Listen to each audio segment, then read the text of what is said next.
E começou mais uma live do Entendo Nada. É a número 17. Hoje será uma live bem legal, diferente, meio retrospectiva, meio listas, meio gosto pessoal, meio dicas culturais. Vai ser uma coisa meio misturada. Flávio Santos. Boa noite. Me ouve bem? Tô te ouvindo bem mesmo. Tá bem Agora alto. sim. Tá bom, Parecendo tá bom. a transmissão da Globo agora, em alto nível. Tô vendo aí, viu? Tô vendo. Beijão para sua mãe, que eu acabei de vê-la aqui. Ela entrou Ela aí. manda, e fecha, manda abrir e fechar aqui no podcast. Beijão para a Ariadna, que já está aí. Acabei de ver você falando com ela. Sim, a Ariadna Beijão estava para aí. Edi, que acabou de entrar também. Acabou de entrar também. Então, estamos aí. A gente vai falar hoje de série, de filme, de podcasts. Vamos falar de uma série de coisas. Pode continuar aí que eu te interrompi. Eu só estava passando as explicações de praxe, dizendo que vai ficar para podcast, para quem quiser ouvir. A live fica no IGTV e ficará no YouTube. E provavelmente a gente vai ter que fazer umas 2 lives hoje. Eu acho que hoje não vai uma live e não vai resolver, não. Eu acho que pelo tema que a gente tem aqui, vai demorar, vai ter umas 2 lives. Então quando estiver chegando já liguei o timer. Oi? Haja assunto hoje, hein? Hoje vai render. Hoje vai render. Então eu tava passando só as explicações, esperando você chegar. No meio do programa, quando terminar, a gente passa de novo essa explicação, porque vai ter mais gente. E eu tô olhando pra cá porque tá o roteiro e pra cá porque tá o timer, tá? Então eu vou estar pra cá e pra cá, ó. Boa. Ele vai voltar pra cá e pra cá. Mas é isso, Flávio, é isso. Tava explicando que pegamos algumas listas, né? Do que foi visto, ouvido, lido, enfim. De tudo que foi feito em relação a streaming, a cultura em geral, né? Dicas culturais, música e tal. Pegamos listas aqui, entramos em vários streamings, em vários tocadores aí, pegamos os melhores e colocamos aqui em listas. No final do ano toda vez sempre tem isso, né? Então a gente acabou fazendo. E para ser também uma retrospectiva mais leve, né? Porque olha, o ano de 2020 eu vou falar uma coisa para você, viu? O negócio foi feio, então a gente preferiu fazer um negócio leve aqui. Melhor assim. Até porque se nós fizéssemos uma retrospectiva, a gente ia sair chorando na retrospectiva. Não, você é louco. Chorando querendo matar todo mundo. Então, para terminar em alto nível, vamos falar das coisas legais que a gente fez na quarentena. Quero mandar um abraço pro Davidson Rufino. Ele falou good night, Flávio. Sem vergonha esse Davidson. Há muitos anos não vejo ele. Mas ele estudou comigo na Faculdade de Letras. E hoje ele é professor. Acredito que seja professor, né? Tenha seguido um bom caminho aí, né? Mas abração para você. Qual a primeira coisa que a gente vai falar, Luiz? Eu acabei esquecendo. Não, só falar que minha mãe falou... Hoje aqui tá meio casa da mãe Joana. Só quero mostrar aqui a caneca. Olha aqui, ó. Hoje eu tô com a caneca também. Aqui. Essa aqui, um brinde aí. Aí, o brinde, aí, isso aí. Mais uma live. Então eu tô sem roteiro, gente. Luiz, você manda bala aí que eu vou acompanhar. Pode deixar que a gente vai aqui. Só dizer que a minha mãe falou que adorou o chapéuzinho. Tá legal. Bacana, gostei. Paguei a bagatela de R$1,50 nesse chapéuzinho. Desses que eu gosto. É justamente desses que eu gosto. R$1,50 nesse chapéuzinho aqui. E o Davi Rufino falou que ele é sofredor. É professor, tenho certeza. É professor, já respondeu. É professor, é isso, tenho certeza. É isso, Flávio, então vamos começar. O primeiro tema que a gente colocou aqui foram as séries, novelas e filmes mais assistidos do Brasil, tá? Você fez aqui essa listagem e você colocou alguns tópicos.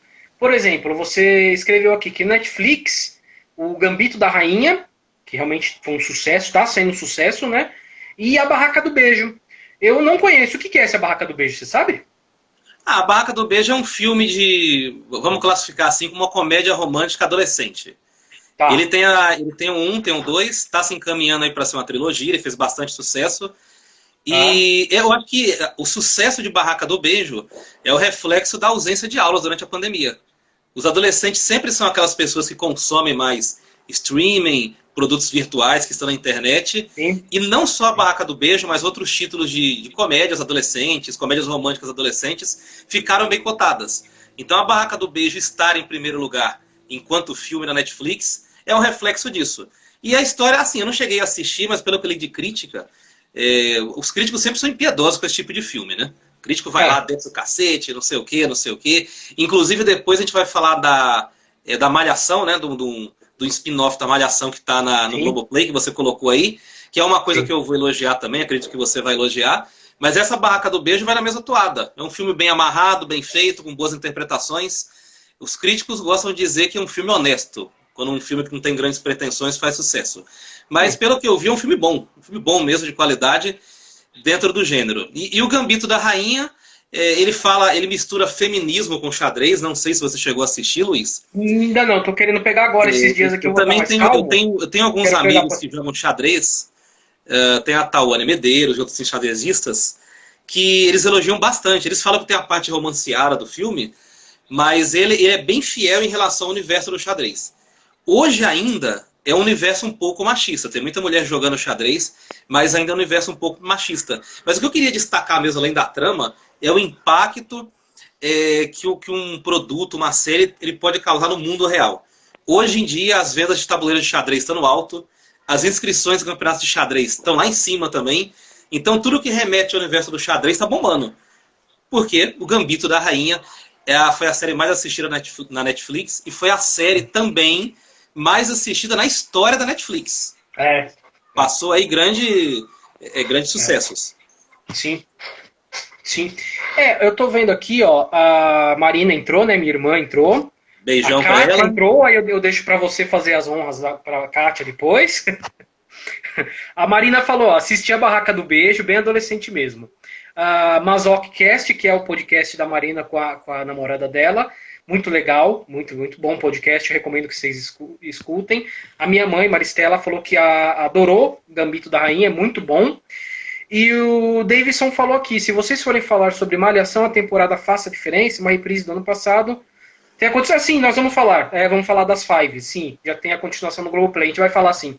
Eu tô assistindo, inclusive, eu gostei muito, tô gostando muito. Mas daqui a pouco a gente vai entrar sim, a gente vai falar sim.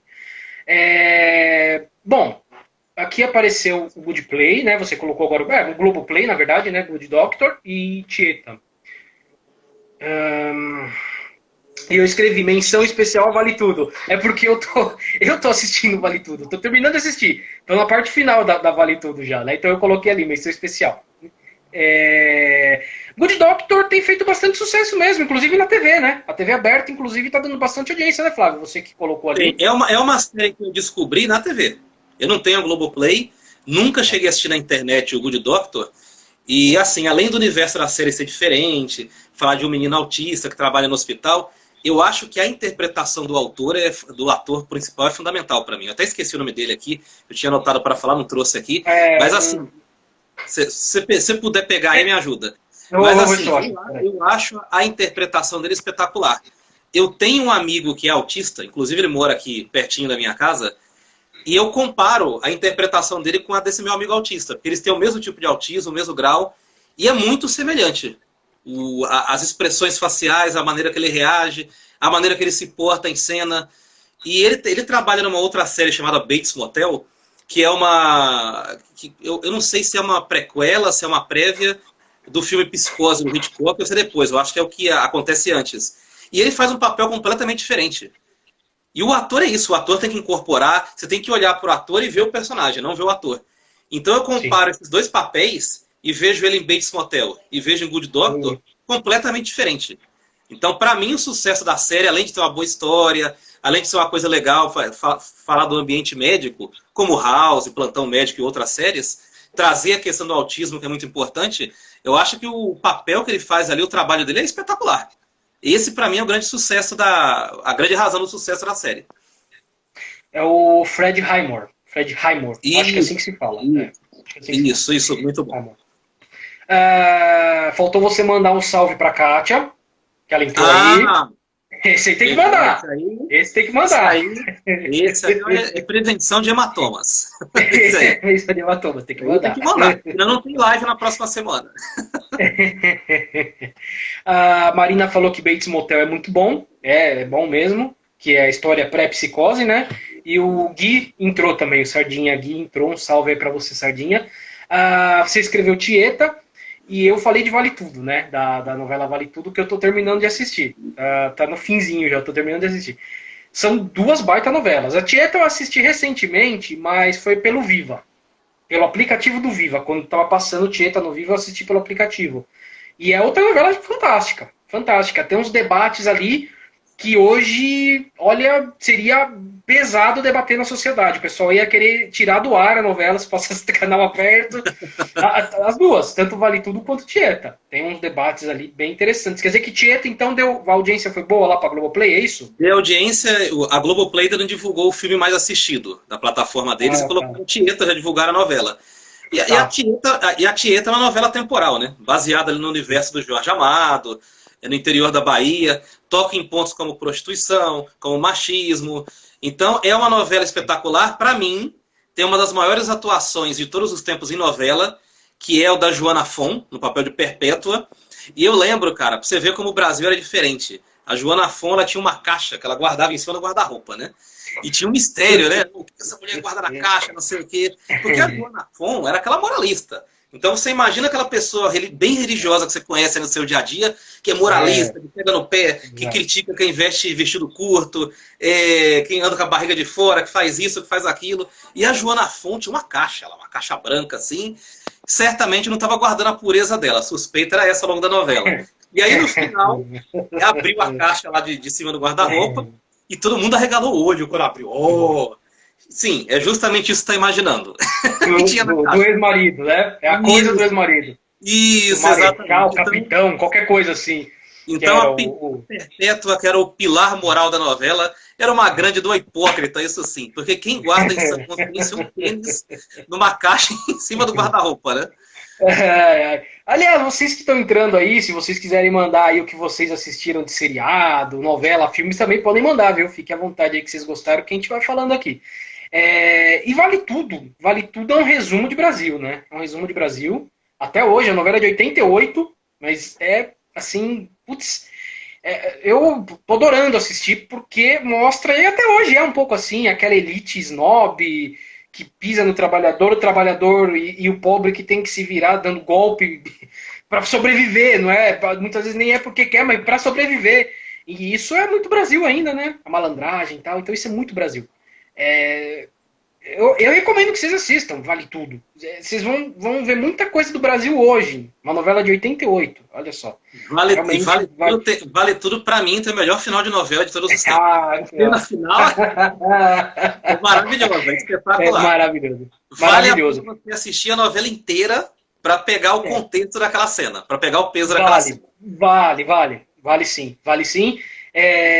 Hoje, inclusive, teve um governador de um estado forte aqui, né? Não vou dizer o nome do estado, nem o nome do governador que tava fazendo isso, né? Tava fazendo isso. Ele mandou fechar tudo no Natal e tava indo pra Miami. Cá entre nós, arrumou uma desculpinha bem esfarrapada, né? Disse que o vice tá com Covid, voltou. Primeiro pegou bem, né? Então, ele tava fazendo exatamente o que acontece no final. Tava fazendo isso aqui, ó. Sem contar que ontem ele já tinha feito uma coisa muito feia, sem se alongar muito aqui, que foi deixar o anúncio dessa quarentena aí que ele anunciou pro Natal e Ano Novo no colo das outras pessoas. Ele não fez o anúncio. Eu tava acompanhando o anúncio, ele não tava. Ele já tava arrumando as malas para ir embora. Então, Miami. É bem típico dos políticos que a gente escolheu, né? Dessa estirpe. Porque, infelizmente, a gente escolheu essas pessoas. Bem, vamos parar de falar de política, senão a gente vai longe aqui. Não, senão a gente vai longe aqui. Ó, a Maristela falou que tem um filme quase documentário que se chama Amor no Espectro. Tá na Netflix. Não conheço, mas provavelmente deve ter a ver com autismo, né? Pelo nome. A Kátia falou que uma novela que ela valeria reprise era Mulheres Apaixonadas. Não chegou a passar Mulheres Apaixonadas? Não tem reprise ainda no Globoplay? Eu não sei.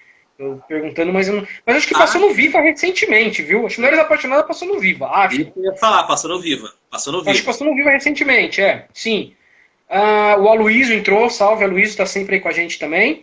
E a Kátia falou, Vale Tudo é o Brasil de ontem, infelizmente de hoje, provavelmente de amanhã e depois...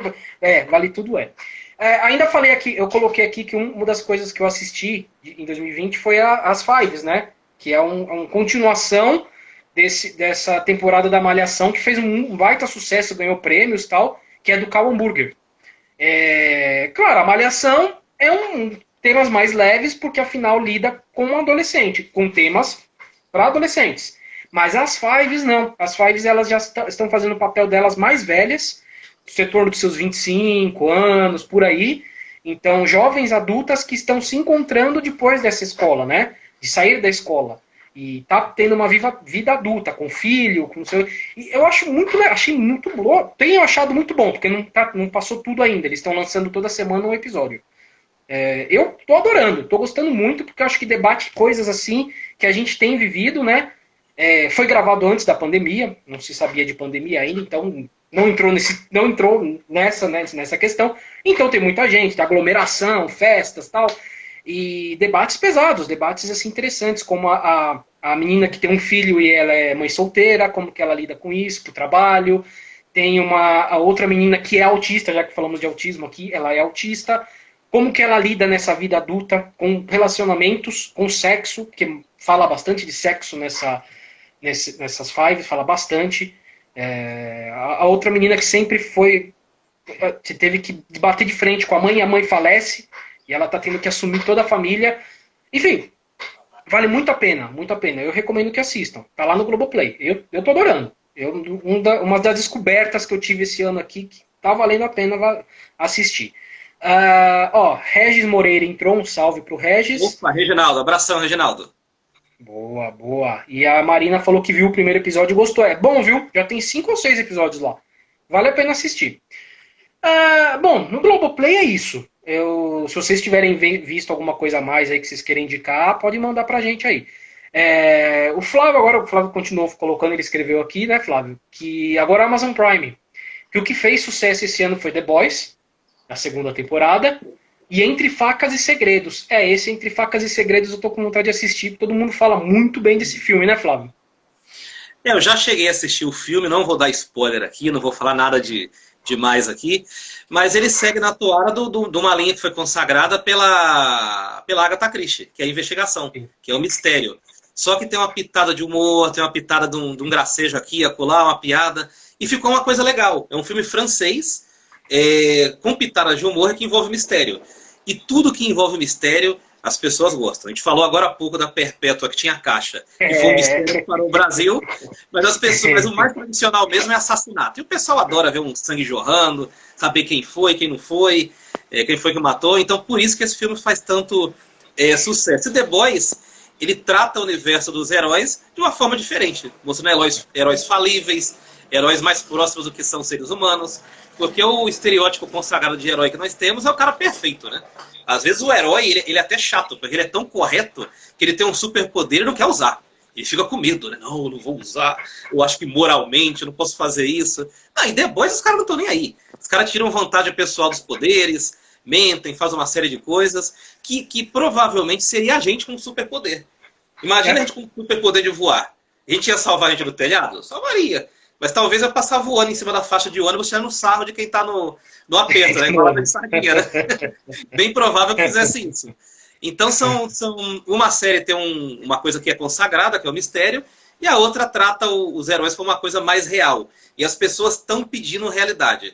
Essa temporada da Malhação que você falou fez tanto sucesso, Viva a Diferença, que trabalhou com o mundo real. Não era só gente de olho azul, gente loira, rolando no chão no tatame, indo tomar suquinha na lanchonete e pagando uma mensalidade de R$1.000 na escola. Era o mundo real. A gente pegava metrô, a gente pegava trem, que engravidava na adolescência. Então, eu acho que The Boys representa isso. Uma necessidade, uma demanda por produtos mais reais, ligados ao mundo real. Sim, sim. Desse da Malhação, por exemplo, tinha um colégio rico e um colégio pobre, né? O colégio pobre era na Vila Brasilândia. Então, mostrava a realidade da Vila Brasilândia. É bem interessante. Mesmo essa temporada da Malhação é legal também. Ela é bem interessante. O The Boys, você falou, que eu assisti a primeira temporada só. Quero ver se eu pego para assistir a segunda agora, nesses dias aí também, de Natal, Ano Novo. Vou estar mais tranquilo. Eu comparo esses heróis aí, com todos os seus defeitos, tal, dentro de uma empresa, porque eles são uma empresa, né? Eles não são apenas heróis, eles têm uma empresa fechada entre os heróis. Com os atletas de hoje em dia. Eu imagino um jogador de futebol americano, um cara do basquete, a maioria é daquele jeito. É daquele jeito. Os caras pensam daquele jeito. Tem muito dinheiro, tem muita fama, eles são o que eles são. Eles acham que eles podem fazer praticamente tudo, né? O que tem mudado, na verdade, né? Porque hoje em dia muita coisa é filmada, todo mundo com celular ali, então eles não conseguem mais fazer o que eles faziam antes, isso é interessante. E no The Boys tem muito isso também. Eles têm que tentar esconder tudo que é errado que eles fazem e não tem jeito, às vezes escapa. Então é bem interessante, viu? É bem legal, The Boys é bem legal. Nesse meio de heróis aí que a gente estava vivendo até o ano passado com The Avengers e tal, tudo é bem legal, The Boys é bem legal. Flávio Santos. Passamos pelos principais aqui streamings, né? Não dá pra falar da Disney ainda, porque chegou agora também. Acho que pro ano que vem a Disney vai estar brigando com mais. Não está consolidada no Brasil ainda. Precisa de mais meses. Entra no ano que vem, na próxima live. Não, pro ano que vem com certeza, com certeza. Com certeza, apesar de Mandalorian ter feito sucesso agora no fim do ano, né? Fez, tá bom. Uma série que fez bastante sucesso aqui no fim do ano agora. Mas assim, não vi também, então não tenho muito o que dizer. Flávio Santos, o que você assistiu e gostou em 2020? Eu assisti Peaky Blinders, que o Reginaldo é um cara que gosta pra caramba, o Regis Moreira que tá aí, e assistiu Ozark.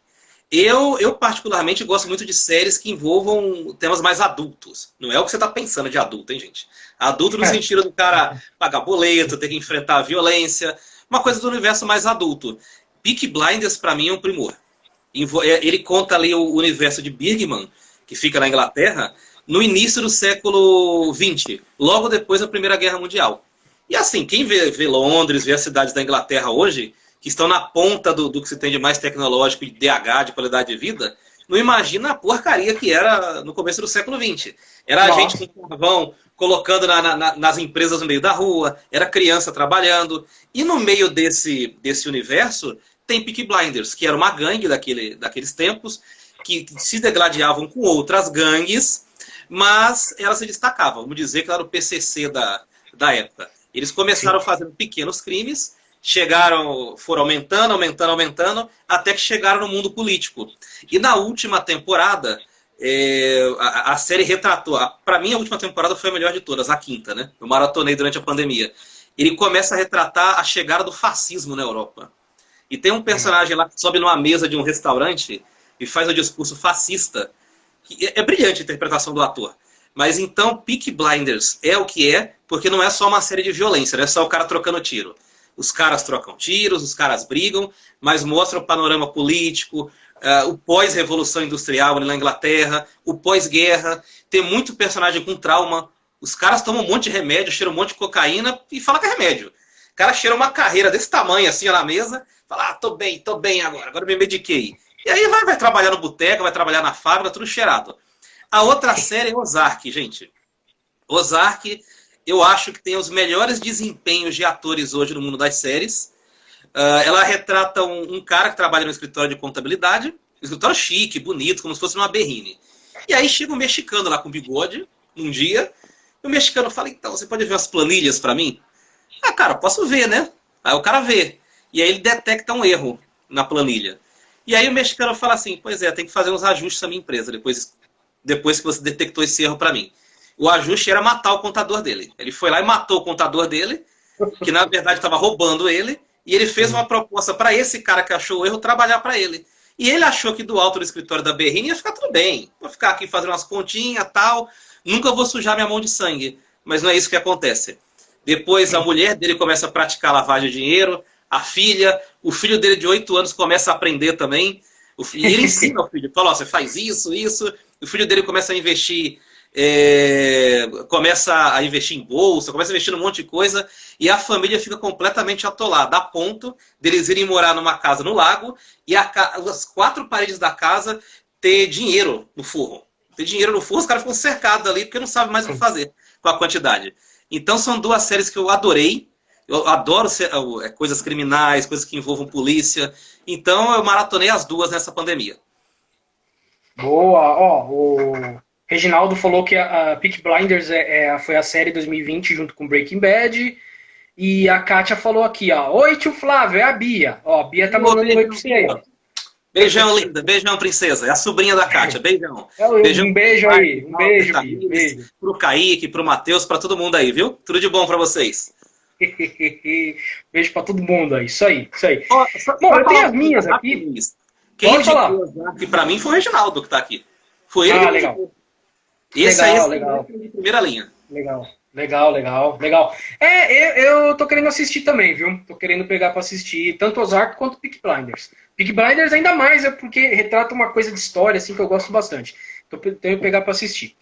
A minha mãe, Maristela, falou aqui, ó, pra quem gosta de música, na Globoplay tem... Como é que é? Todas as Mulheres do Mundo e Zoe, Sua Fantástica Playlist. Essa é legal, essa Zoe, Sua Fantástica Playlist. Eu assisti minha mãe passou uns dias aqui, eu assisti com ela alguns episódios, é legal, é bem legal, bem legal. Vale bastante a pena pra ver. Também tá no Globoplay. Eu acho que... Globoplay, é isso mesmo, tá no Globoplay. Um salve pro Silas personalizado, ele apareceu aí. E bom, Opa, as minhas, já falei da... a caneca, tá aqui, ó. Silas, o homem aí. Ele que faz, a canecona. E aí sim. Eu já falei das Fives, já falei de Vale Tudo. Cobra Kai, que é bom pra caramba. Gostei pra caramba de Cobra Kai. Pra quem curte aí o Karate Kid, curte um rock and roll e tal, Cobra Kai é bem legal. Recomendo assistir. Olha, se você não gostar da história, que eu acho difícil, vai valer pelas músicas. Porque, puta, é bom demais. Bom demais. Bom, Doctor Who, eu peguei pra reassistir tudo, né? Não as temporadas antigas, as mais novas, porque são... da série antiga, são 23 temporadas. É temporada pra caramba, é difícil, muita coisa pra assistir, muitos episódios. Aí tem as mais recentes, que estão 12, 13, então eu peguei pra reassistir. E pra quem curte Doctor Who, dia 4 de janeiro, no Globoplay, vai ter o episódio especial de Ano Novo. Todo ano o Doctor Who lança o episódio de Ano Novo, Natal, Ano Novo. Aqui no Brasil vai passar dia 4 de janeiro. É claro que eu vou ter que falar de Chaves e Chapolin, apesar de ter saído do ar, mas a gente acha facilmente por aí, né? Você joga por aí e tal, você acha. Você acha fácil pra assistir, viu? Não tá difícil, não. Só não passa mais no SBT, nem no Multishow. Mas por aí você acha, viu? Facinho. E temos que mencionar que fizemos episódios sobre Chaves, né? Logo depois que houve essa proibição de se passar Chaves no mundo inteiro, entrevistamos um dos super fãs, né? A gente sempre fala que são super fãs, que tem canal no Instagram, tem um monte de coisa e tal. E foi uma bela entrevista que a gente fez sobre Chaves, viu? Pra quem gosta, vale a pena ouvir. É isso, Flávio. Fechamos aqui com essa parte do que assistimos, né? Dos mais assistidos. Tem uma meia hora ainda aqui, eu tô vendo aqui, meia hora, tá tranquilo. Dá pra gente falar do próximo aqui tranquilo. Manda bala aí. Músicas, Flávio Santos. Músicas. Bom, olha, conhecendo o nosso público, essa lista aqui vai dar polêmica. Essa lista vai dar polêmica. Mas vamos lá. Para começar, eu não conheço praticamente nada do que tá aqui. Zero, nada. Mas vamos lá. A música mais tocada no Brasil, Flávio, que você colocou aqui, que é Entre Quatro Paredes, da Marília Mendonça. O que você tem a dizer sobre isso, Flávio? Eu não tenho nada a dizer, eu não sei o que dizer. Eu conheço a obra da Marília Mendonça, de outros sertanejos. Eu ouço algumas coisas, outras eu não ouço no sertanejo. Eu não sou ligado muito a um ritmo. Eu ouço um pouco de tudo, né? E a Marília Mendonça, hoje a Marília Mendonça, junto com o Gustavo Lima, era dona do maior cachê do Brasil. O Gustavo Lima tem um cachê de assombroso 700 mil reais. E a Marília Mendonça tem um não menos assombroso cachê de 600 mil reais. Então ela tá na linha de frente aí. Você imaginar uma pessoa, uma equipe, porque o artista tem uma equipe, né? Ganhar 600 pau no show até dói no coração, né? Enquanto a gente pra caraminguá aí tem que suar muito. Mas eles geram recursos para todo mundo, é merecido de certa forma. A Marília Mendonça ela é representante daquela área do sertanejo que se chama o feminejo. Ela, a Simone Simara, a Maiara e Maraísa, e essas mulheres tomaram conta do sertanejo. Tirando aí o Gustavo Lima, o Jorge Mateus, elas tomam conta do sertanejo, elas monopolizam as redes sociais. Inclusive hoje uma delas, a Simone, da Simone Simara, ela disse que não gostava de fazer sexo todo dia. Porque, segundo ela, é cansativo, tal. Ou seja, é uma mulher que fala de sexo abertamente em rede social. E isso é importante. A despeito das músicas, que muita gente não gosta ou gosta, são mulheres que lideram uma mudança, principalmente no público do interior. Que é um público que... A mulher do interior vive meio acuada ali pelo machismo e tal. E elas expressam isso culturalmente. Essa mudança que está tendo no interior do Brasil. E o sertanejo achou a fórmula, né, cara? Eles fazem uma música com uma introdução, aí eles fazem uma ponte, dá aquela virada de bateria, né? E aí vai o refrão. Então eles dominam como ninguém essa fórmula. Gente como Michael Sullivan, como Sorocaba, e como outros compositores abastecem esse mercado, são compositores muito produtivos, então não falta música para eles. Eles acharam um nicho, pessoas que gostam de ouvir, eles tocam um pouco de tudo, tocam sanfona, tocam guitarra, tocam violino, aí agradam vários ouvidos que são mais ecléticos, e eles dominam o mercado, né? Aí te vê esses cachês de 600, 700, 500, 400, os caras enchendo os bolsos de dinheiro. Eu gosto de muitas coisas, outras eu não gosto. A Marília Mendonça, eu acho que eu gosto mais dela falando do que cantando. Eu acho ela uma boa cantora, tem boa voz, mas eu gosto mais do que ela fala, mais do que ela canta. Inclusive, eu vou indicar aqui, para não me alongar muito, um vídeo que ela canta Vida Louca, parte 2 do Racionais, na internet. É muito legal, uma coisa muito diferente. Dá uma roupagem bem diferente para a música. Caramba, diferente mesmo. A Aline Morato entrou aí, um salve. Eu peguei aqui a lista das músicas mais tocadas em 1990. Eu às vezes gosto de fazer essas comparações, porque as pessoas costumam dizer que na sua época tocavam músicas melhores, músicas assim mais, não sei o quê. Ó, em primeiro lugar, aqui, Vision of Love de Mariah Carey. Segundo lugar, Evidências. Evidências, aliás, de Tozinho Chororó fez um baita sucesso também esse ano aqui, né? Vamos combinar, foi uma música muito... Ô Luiz, rapidinho. A Bia mandou aqui mensagem de novo, acho que ela não viu outra vez. Então, beijão, Bia, beijão, princesa. Acompanha aí a live. Bia. Pode mandar mensagem. Bia, e aí? Isso aí, bom salve aí pra Bia, um beijão pra Bia. Isso aí, tem que falar. Eu vi que ela apareceu aqui, ó. Tio Flávio. Então, assim... Banda Mel, eu tô olhando aqui, ó, Leandro e Leonardo, Lambada, e Vogue da Madonna. Vogue da Madonna a gente respeita. Uhum. Mas assim, o que eu quero dizer é que não tá tão diferente do que é esse ano aqui, de 2020, né? E muita gente fala, minha época, sua época é 1990, entendeu? Então não é tão diferente. Claro que marca pra gente, às vezes, aquelas músicas que a gente gosta mais, né? Marca. E eu falo isso, se a gente voltar lá para a década de 70, 80, também vai aparecer muita coisa parecida. A gente fala de Caetano Veloso, Chico Buarque e tal, mas esses caras não dominavam as paradas. Não vendiam esse é o ponto. Não, eles não dominavam as paradas. Outras coisas dominavam as paradas. Roberto Carlos está aí até hoje, isso aí sempre dominou. Mas eles não. Então, a gente acha que as músicas antigas eram as melhores, só que eles não dominavam as paradas. Malemar tocava na novela, o que é uma diferença de hoje em dia, né? Que as novelas serviam muito para vender música também, mas aí era mais uns conchavos ali, não vou me entrar nisso. Então eu acho interessante a gente sempre fazer essa comparação musical, porque foi o que eu falei, muita coisa do que tá aqui a gente não vai. Nem, por exemplo, você colocou aqui, ó, a música mais tocada no mundo, Don't Start Now, da Dua Lipa. Eu também não faço ideia do que seja. Eu não faço a menor ideia do que seja. Mas provavelmente já deve ter ouvido nos TikTok da vida. Então, com certeza já deve ter ouvido no TikTok da vida. Então faz muito sucesso. E essas músicas que eu li aqui agora, nessa lista, se existisse um TikTok, também tocariam, com toda certeza fariam muito sucesso no TikTok também. Então, às vezes a gente coloca isso, eu falo porque eu sou do rock and roll, vou falar de rock aqui depois. Mas muitas críticas que se dizem, na minha época a música era melhor. Não era muito diferente não, viu? Né? Na média geral, a música sempre foi muito parecida. Sim. Eu vou dar um outro dado chocante aqui. Foi muito bom tocar nesse assunto. Olha, eu vou contar um segredo pra vocês. O Amado Batista vendeu mais que Legião Urbana nos anos 80, viu? Tocava mais em rádio e vendeu mais disso, Capital Inicial, com Titãs. Então esse é um outro mito, que o Brasil nos anos 80 era dominado pelo rock. O rock ele faz muito sucesso e talvez por ter letras muito boas, artistas muito pesados naquela época, as músicas ficaram para a eternidade. Mas se você pegar a vendagem, pegar a execução em rádio, não era tanto sucesso assim. Fazia sucesso na televisão. Você via muito grupo de rock no Perdidos da Noite, no Faustão, que era na Cultura. Então, de fato, o rock tinha muita penetração na televisão e nas rádios. Mas tem uma galera aí que não é referenciada que fazia muito sucesso. Vai pegar o que o Amado Batista vendeu de disco, gente. Vai pegar o que o Odair José cantando música sobre Pílula do Dia Seguinte, vendeu. Era isso aí que era sucesso nos anos 80, nos anos 90. Agora, a única diferença que eu faço, que eu pontuo aqui nos anos 90, você trouxe essa lista, foi muito legal, é que mesmo no mainstream, tinha mais espaço para ritmos diferentes. Ah, sim. Então você tinha uma rádio que tocava axé, uma que tocava samba, tocando rock. Hoje em dia, eu não vejo, por exemplo, um Chico Science tocando em rádio, uma música igual do Chico Science. Eu acho praticamente impossível.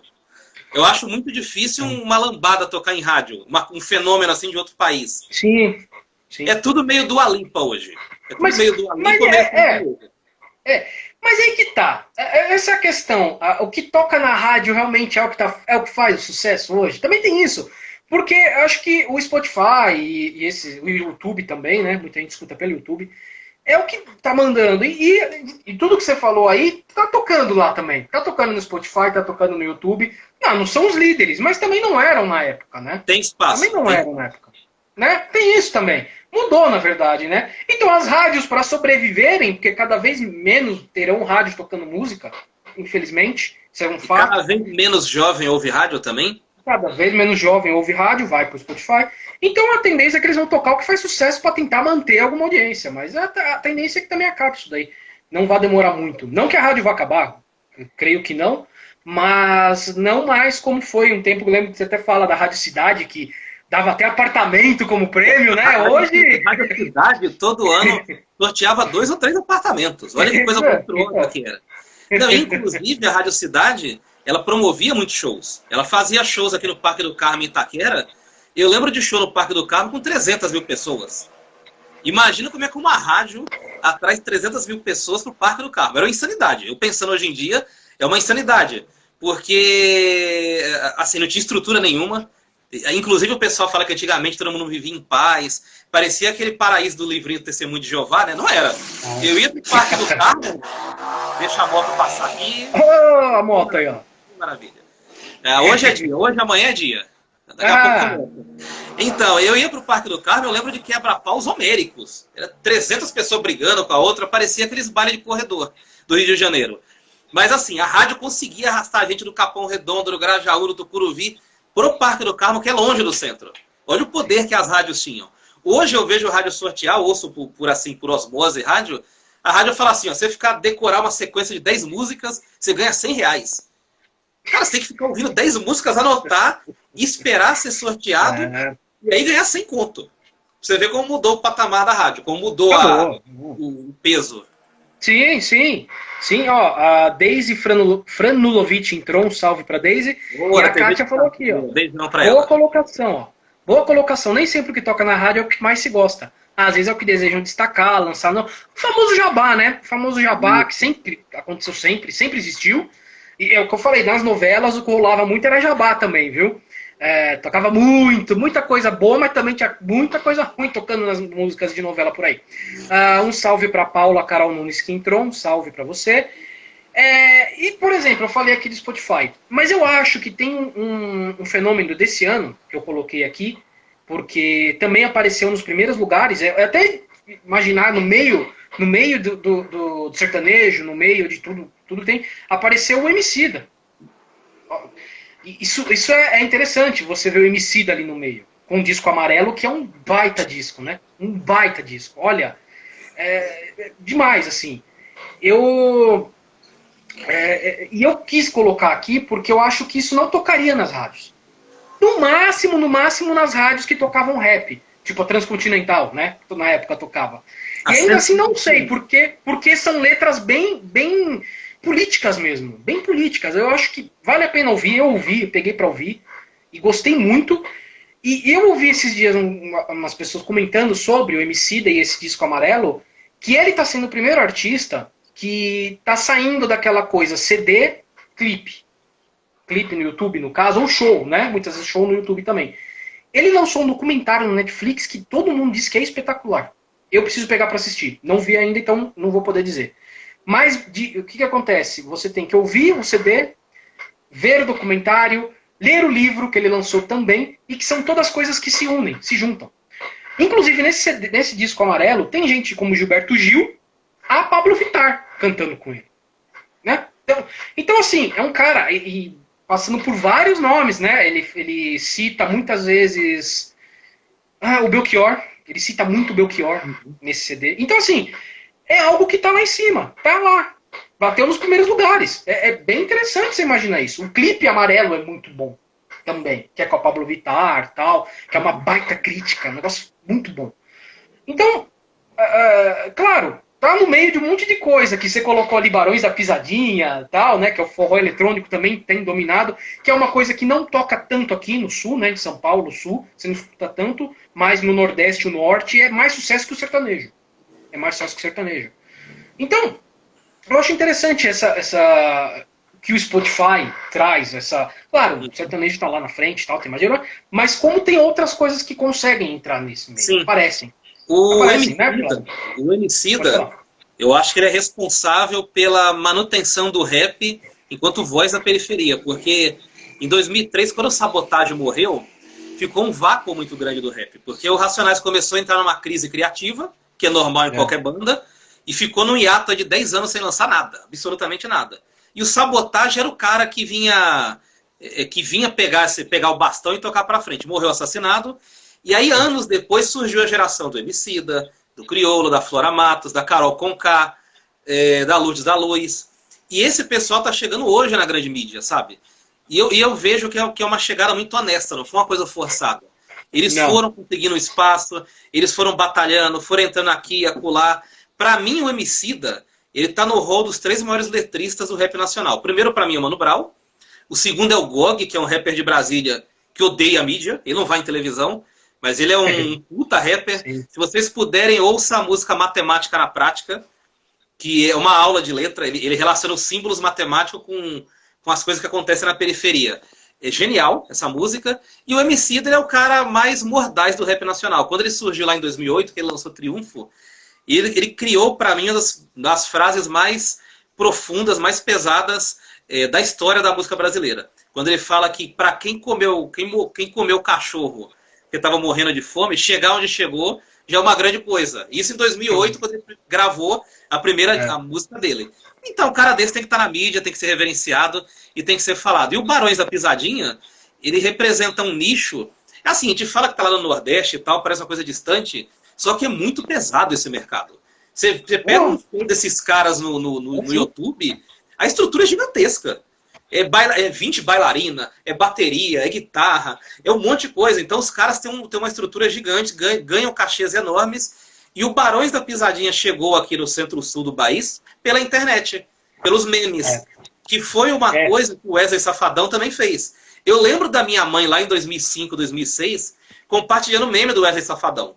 Com cabelo grande. Eu falei, quem é esse cara de cabelo grande, né? O cara falando frase aleatória aí, falando de relacionamento, falando de cachorro no quintal. E depois o cara explodiu. Então, hoje o jabá também se dá por memes. Você contrata um cara lá para produzir meme, coloca umas frases aleatórias, uns vídeos, e logo, logo você bomba. O Barões da Pisadinha entrou por essa porta também, dos memes.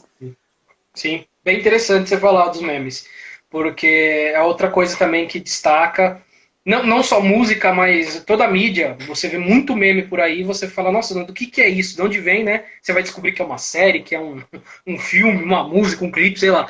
E essas bandas conseguem trazer bem essa questão, juntar com meme, assim, né? A Paula mandou um olá, meninos, olá. Beijão. A Juliana Santos entrou, mandou um Feliz Natal para nós, Feliz Natal para vocês também. Beijo, Ju. O Gui mandou, não aqui, mas ele mandou aqui no meu zap, ó. Ele falou que tirou um print aqui, meu, depois eu vou mostrar pra vocês, muito bom isso aqui. E falou que o pai Luiz tá prevendo como será 20. Eu tava assim, ó. Isso aí assim. Eu vou prever 2021. Olha, se alguém conseguir prever 2021, eu vou falar, o cara vai ficar rico, viu? Porque olha o que tá vindo aí. Não sei não, viu? Não sei não. Mas enfim. Falar um pouquinho do rock também. O rock virou um lado B, assim, bem lado B, né? De ex-bandas em atividade, com algumas boas bandas novas que não fazem sucesso. O Flávio colocou aqui a volta do Ozzy, né, com Ordinary Man. Eu não ouvi, não peguei pra ouvir, mas o Ozzy, cara, eu não sei, ele continua, mas pra mim acabou em 2001, tal, já não tinha mais o que fazer dali pra cá, caramba. Ele não lançou nada bom dali pra cá. Vamos ser sinceros, nada bom dali pra cá. Mas pode ser que isso aí seja bom. Como, por exemplo, o disco do Bon Jovi desse ano é muito bom. O 2020. O Bon Jovi, que sempre foi conhecido por músicas bonitinhas, né? Alguma coisinha ali, fez um disco político esse ano. Porra, eu peguei as letras e falei, caramba, o Bon Jovi falando disso. Falou de tudo que aconteceu, as eleições norte-americanas, o George Floyd, a questão de George Floyd, tem uma música falando. O Bon Jovi. Então, assim, é bem legal o que o Bon Jovi lançou. E boas músicas. Músicas muito boas. Recomendo que vocês escutem esse disco, que é 2020. Também com esse nome tinha que ser, né? Tem que ser um negócio assim. E o AC/DC lançou um negócio aqui, que eu falo, é o mais do mesmo. O AC/DC é o mais do mesmo. Mas o que eles lançaram esse ano é bom, cara. Eu ouvi, Power Up, muito bom CD. Recomendo também que vocês escutem.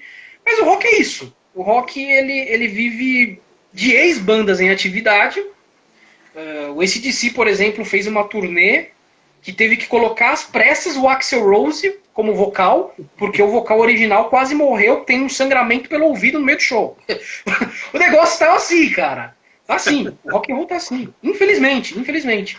Mas eu trouxe algumas bandas novas que eu ouvi esse ano, que eu gostei.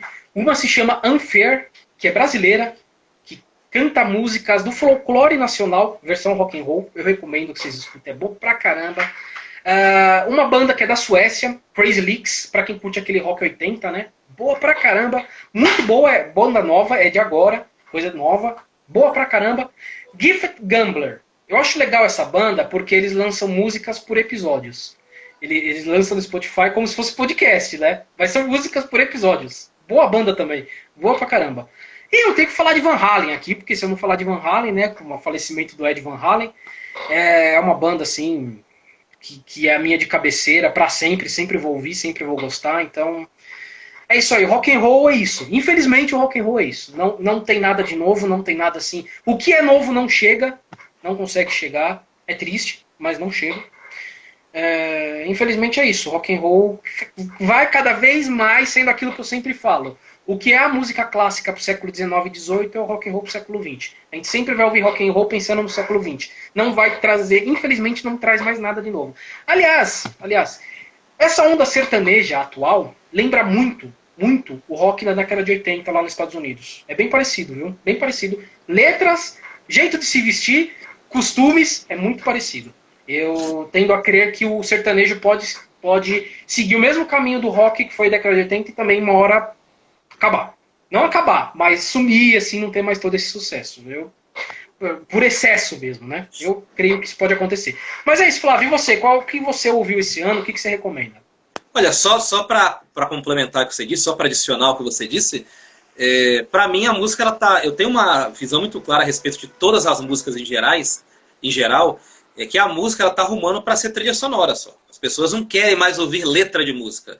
A pessoa quer estar aqui, ó, tomando um copão aqui de chopp, de pinga, ouvindo uma música de fundo, narrando o que ela está fazendo. Oh, eu tô enchendo a cara, tô não sei o que lá, tô pegando mulher. E às vezes nem tá pegando, tá só fingindo só. Tá ali só enchendo a cara. Mas o cara quer ouvir isso. O cara não quer deitar na cama, no escuro, para ouvir uma música. Ele quer ouvir uma trilha sonora. E esse fenômeno, eu vou falar do que eu ouvi aqui, mas assim, é muito oportuno que você falou do rock viver de bandas antigas, porque é uma coisa que acontece no samba e no pagode. O samba e o pagode, eles vivem de regravações, hoje em dia. Aí, de vez em quando, eu ouço um amigo meu, tem um grupo tal, falou, legal. Aí você põe o cara no Spotify pra ouvir, o cara tá tocando Amir Neto. Tá tocando Catinguelê. Eu falo, pô, é legal, toca bem, mas, porra, mas não tem nada novo. É só isso. O cara tá tocando Cartola. Falo, mas só isso, gente. Tudo bem, é legal tocar clássico, reverenciar os clássicos, mas tem que produzir coisa nova também. Porque senão não sobrevive. E eu tenho a impressão, hoje, ouvindo esses caras, eu não vou mais em show, né? Eu não tenho mais paciência para isso, é muito raro eu ir. Mas, assim, eu tenho a impressão que o samba nunca teve uma geração tão bem preparada, que teve acesso a estudo, que teve acesso a curso, que faz preparação vocal. Eu, por exemplo, eu ouvia muito pagode nos anos 90, só que eu ouço hoje, e não é uma crítica, eu falo até em tom de brincadeira, mas todo mundo parecia que tinha uma voz anasalada. Aquela voz de quem não fez aula de canto, né? Porque o cara não tinha acesso. Não era culpa do cara. Você pega o Alexandre Pires no começo da carreira, ele cantava de um jeito. Quando ele começou a cantar Mineirinho, depois O Prazer, aqueles CDs que bombaram, a voz dele já era outra. Porque ele foi um dos poucos que estudou. E não foi à toa que depois que ele saiu do grupo, foi um dos poucos que fez sucesso.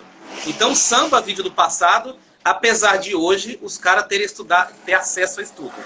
E que maravilha, que lindo.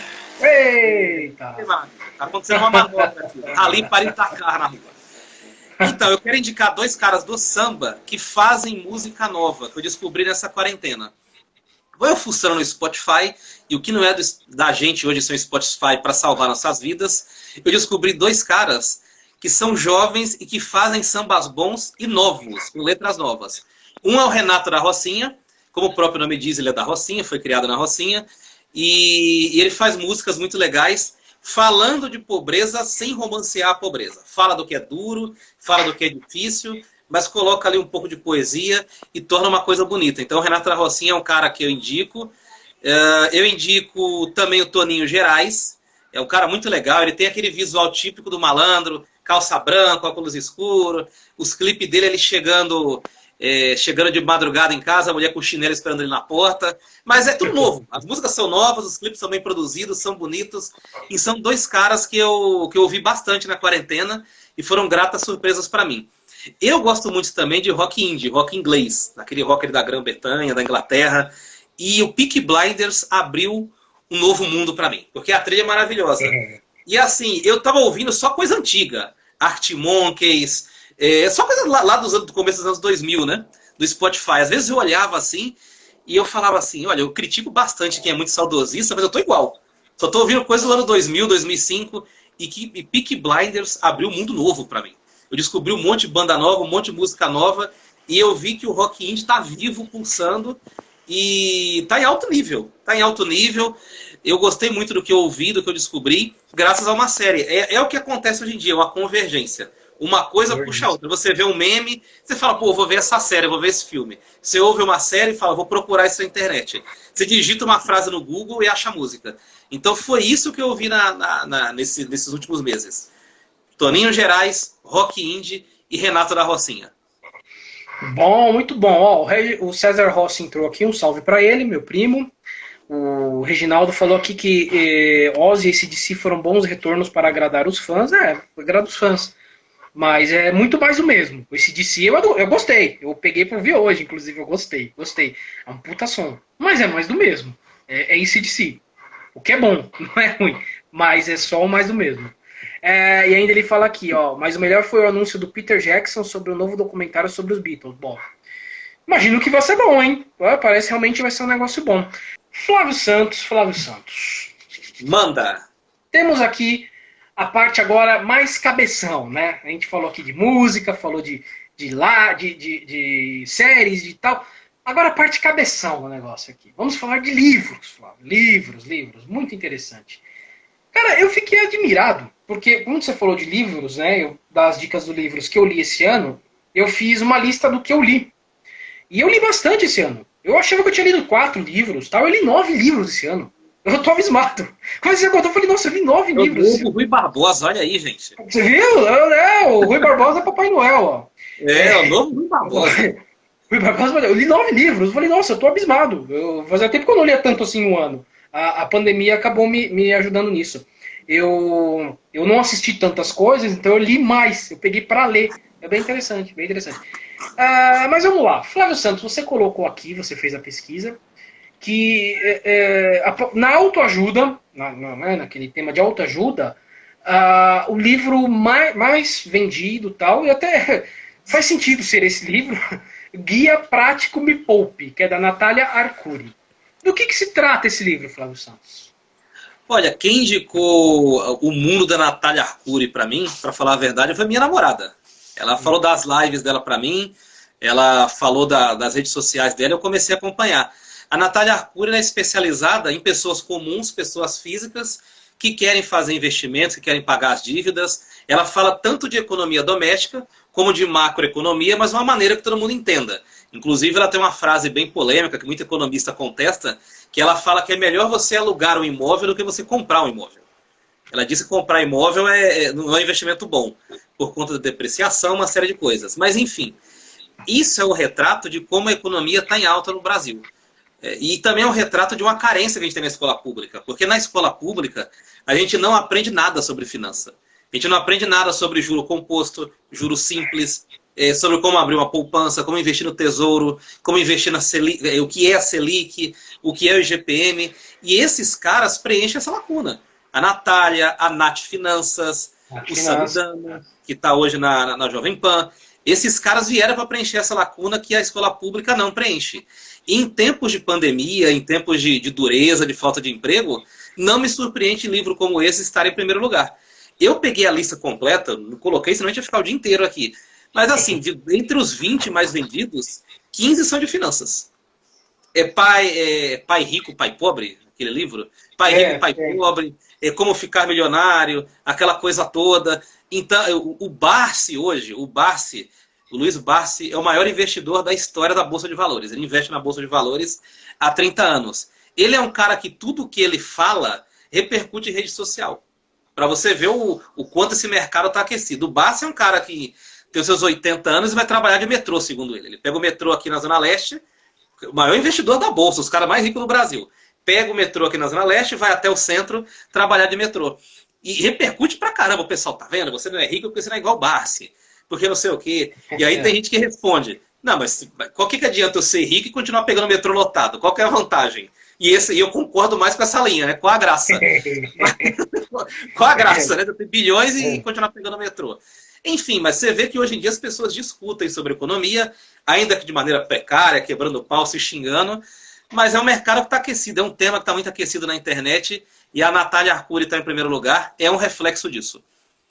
Sim, sim, só dando um salve nas pessoas que voltaram aqui com a gente, a Paula, a Kátia, Maristela, minha mãe, Masloca, minha irmã, o Reginaldo e a Aline Morato também, voltaram aqui com a gente, continuaram com a gente aqui. Beleza, valeu, um salve para vocês. Achei muito legal que o primeiro lugar de ficção e o primeiro lugar de não ficção serem esses aí que você colocou ali. Serem os primeiros lugares mais vendidos, né? Porque o de ficção, 1984, de George Orwell, e o não ficção, que é o Sapiens, Uma Breve História da Humanidade. Eu diria que se você ler os dois ali, juntos, eu acho que você vai ter uma boa ligação entre os dois livros e vai ter muito medo. Vai ficar com muito medo. Eu já li os dois. Eu sei o que eu estou dizendo aqui. O de ficção, 1984, na verdade é um livro de 1948. Olha o tempo que tem esse livro, né? George Orwell é um dos grandes escritores, assim, que ele era um grande jornalista, escrevia nos jornais de Londres, da Inglaterra. E esse livro foi escrito logo após o fim da Segunda Guerra, 1948. E ele troca, né, o 48, o 84, vira 1984, que seria o ano que se passaria. É uma distopia, né? É uma distopia, e é bem pesado, assim. E eles dizem que ele se baseou vendo o que estava acontecendo na União Soviética, né? E, inclusive Revolução dos Porcos, né? Que também tem a ver com essa temática, bem a União Soviética, e é dele. Dos bichos, Revolução dos Bichos. Dos bichos, é. Eu sempre falo dos porcos porque a história tem os porcos mas, lá. Eu sempre confundo. Revolução dos Bichos, isso mesmo. E tem a ver com essa questão da União Soviética, tudo, que muitos ainda nessa época viam como uma salvação do mundo, a União Soviética, e tem um porquê, porque a União Soviética, não dá para dizer que ela ganhou sozinha a Segunda Guerra, mas ela foi a grande vencedora da Segunda Guerra Mundial, a União Soviética. O que a gente aprende em história depois é bem diferente, mas a União Soviética tem essa questão de ter ganho a Segunda Guerra Mundial. Então muita gente via aquele comunismo, aquela coisa, como talvez a salvação do mundo. Que não é verdade, não aconteceu e nunca vai acontecer. Que deixe bem claro, nunca vai acontecer. Então o livro ele trata isso. E você lê esse livro, você fica com medo. Porque tem muita coisa parecida. Big Brother. O termo Big Brother sai desse livro.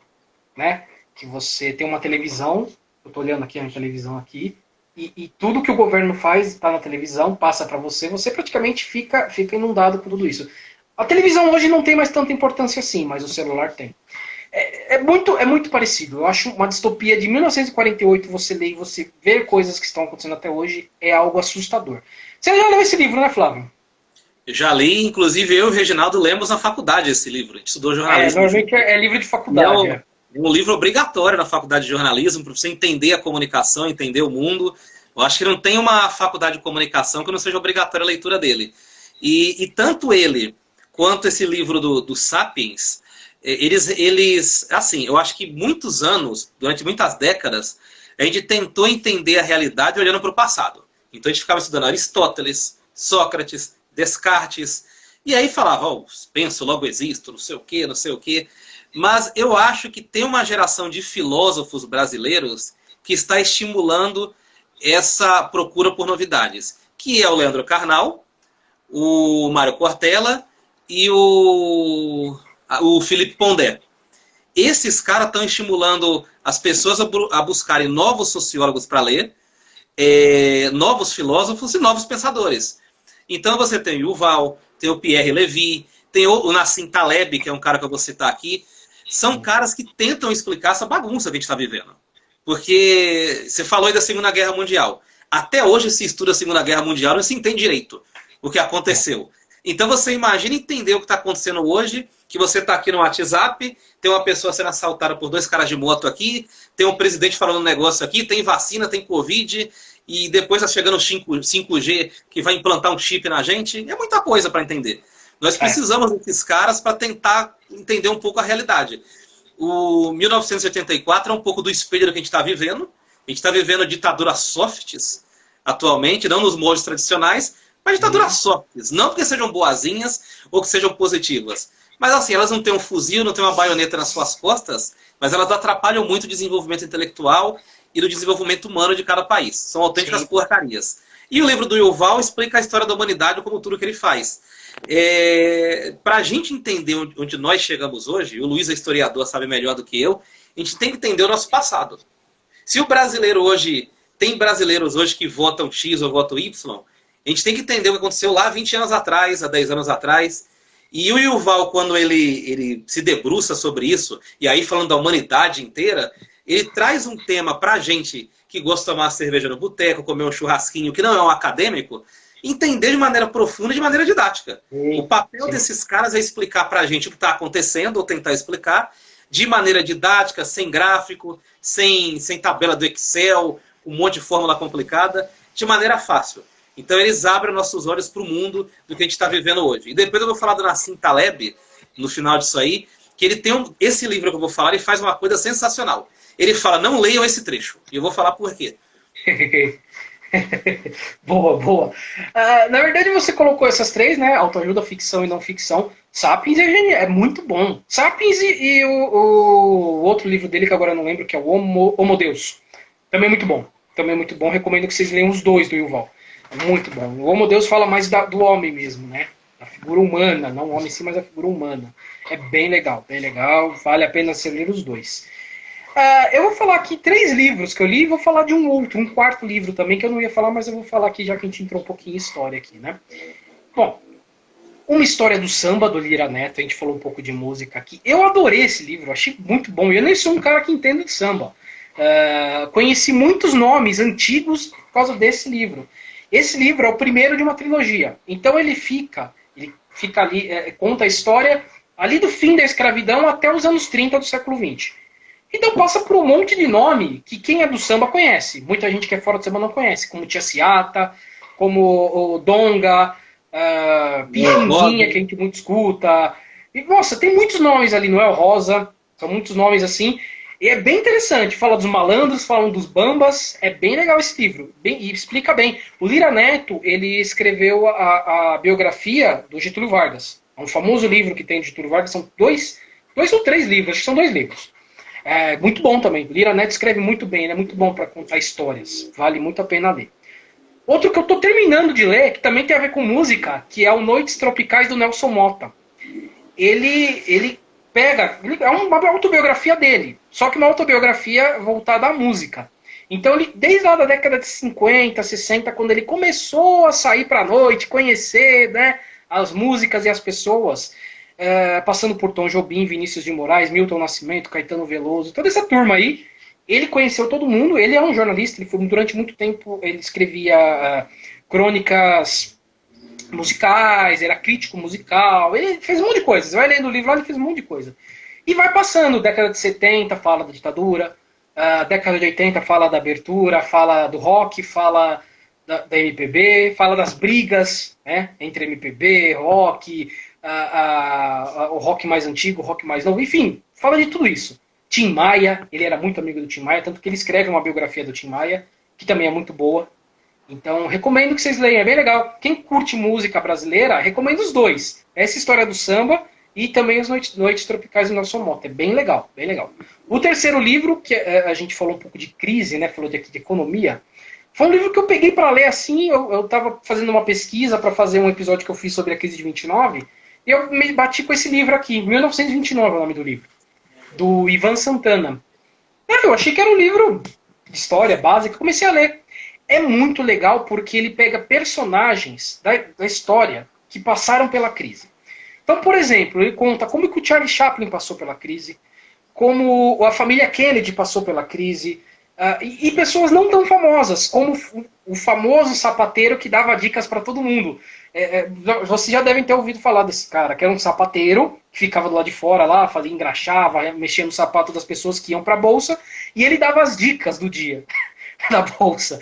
É muito legal, ele fala de muita gente. Eu só coloquei 3 aqui para vocês entenderem. Ele pega o calor do momento, o que estava acontecendo ali, do início da década de 20 até passar a crise de 29 e o início da década de 30. É bom pra caramba. Eu li assim e falei, nossa, não esperava isso. É o calor do momento, é o que as pessoas estavam fazendo ali, os golpes que as pessoas deram no meio. Nossa, muito bom livro. Eu recomendo que vocês leiam. O quarto livro que eu não ia colocar, mas eu vou colocar, é um livro sobre a Guerra do Paraguai. É um livro simples, assim, ele tem um quê do Laurentino Gomes de escrever, uma coisa simples de entender a história. É A Guerra do Paraguai, o nome do livro, que é do Luiz Otávio de Lima. Eu quis colocar porque a gente falou um pouco de história, você falou da Segunda Guerra Mundial. Cursei história e pouco vi a Guerra do Paraguai. Pouco vi a Guerra do Paraguai. E eu acho triste a gente ter visto muito pouco a Guerra do Paraguai, porque a Guerra do Paraguai ela é o principal ponto da história do Brasil, Império, que vai levar ao fim da escravidão e ao fim do Império. E como isso mexeu com toda a história do Brasil. A Guerra do Paraguai é importante demais para a história do Brasil.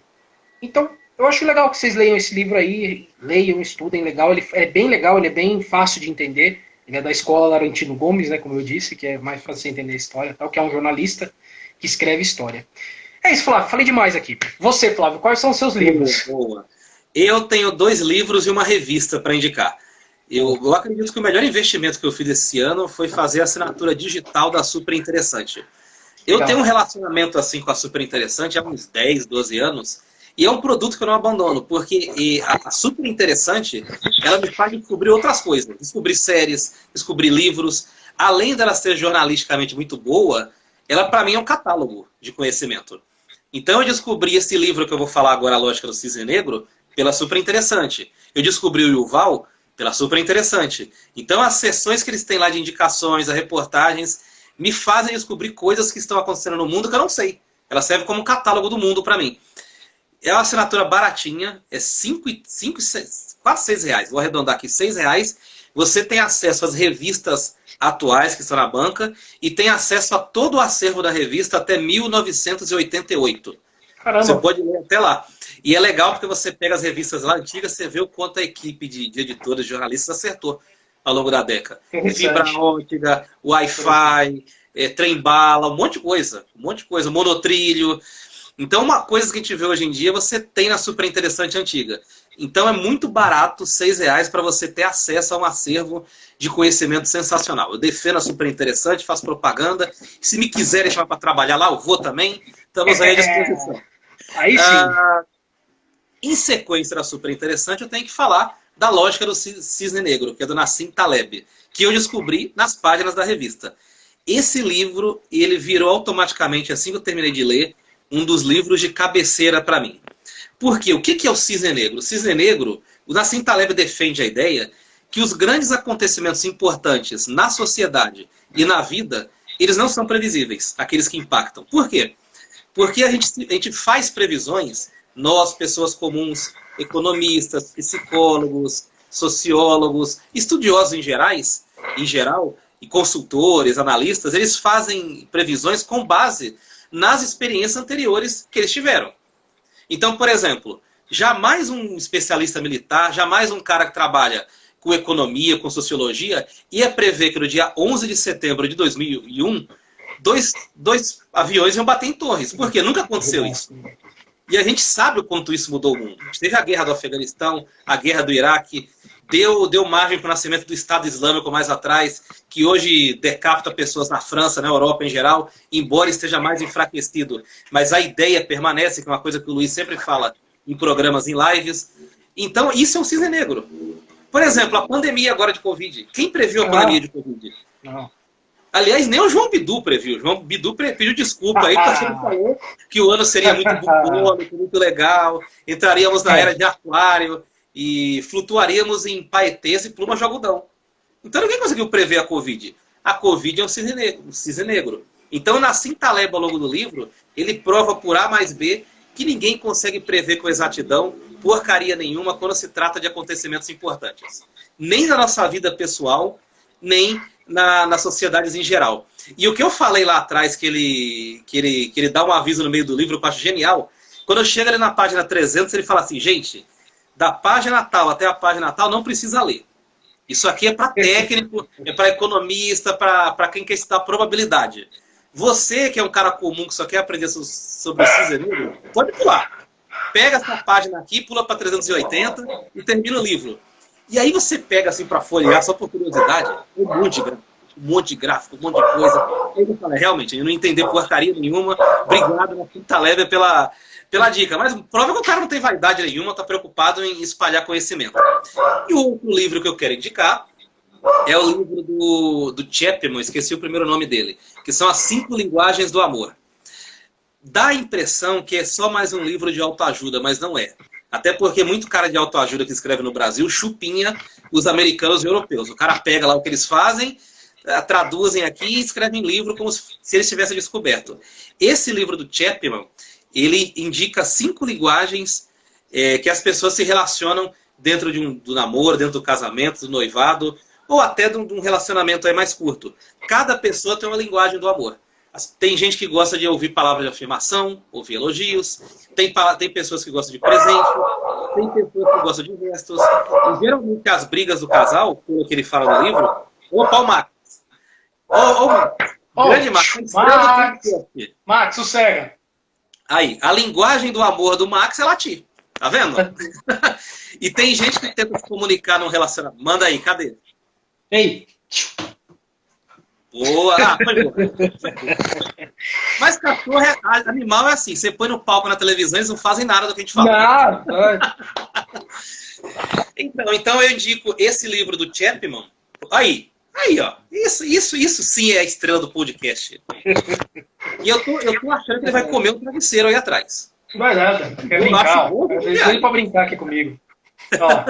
Ó lá. Ah, bom. Viu? Então, não derruba o celular, pelo amor de Deus. Não, tá quietinho aqui. Então, e é isso. Eu quero indicar esses 3 livros.